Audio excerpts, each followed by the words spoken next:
The Screen Actors Guild history has been a very nice and so far very engaging and interesting journey into the history of my own industry, an aspect of the history of my own industry. I've always really personally been a fan of Hollywood history. It's always fascinated me. I've always been interested in the early filmmaking, the 20s and 30s and 40s, the golden age of filmmaking, and the development of sound, and the whole sort of Hollywood history. I've worked on all the different lots in Hollywood throughout my career. I've had a chance to be on all these lots, which just being on them is sort of an historical experience. So it's been really a pleasant and engaging exercise to look into the history of this interesting organization. And at the same time, being a documentarian, I really had, the one thing I never had contact with is actors.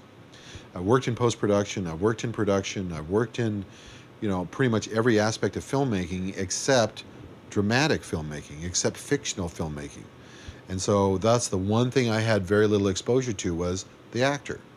So it's been wonderful for me to get to know all these incredible actors. I mean, the first meeting I walked into, there's 5 actors there that I've been watching on television or in the movies my whole life. The Screen Actors Guild is a fascinating organization. It is in some ways a minefield. It's a very politicized organization. It has its pitfalls. It has its weaknesses and its vulnerabilities. But the spirit and the commitment that these people have to their craft, the difficulty, I think acting is one of the most difficult crafts there are. Success is determined not by skill, it's determined largely by luck and by chance and by other people's preferences, a producer, a director, a script.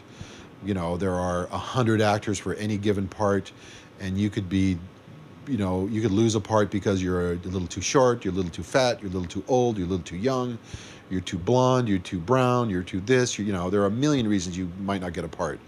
And so actors that have been dealing with this for most of their lives, trying to run a union up against these mega conglomerate corporations that are after every dime that they can get, is a very challenging situation, because actors are not trained to be corporate communicators. They're not trained to be contract negotiators. They're not trained to be businessmen. They're trained to be actors, and yet they run their own union for the most part. They have paid staff, but they, for the most part, determine their own policy and decide amongst themselves how they want to run their own organization. And it's extremely challenging, and I have a tremendous amount of compassion for the Screen Actors Guild, and I've grown to have a lot of affection for it.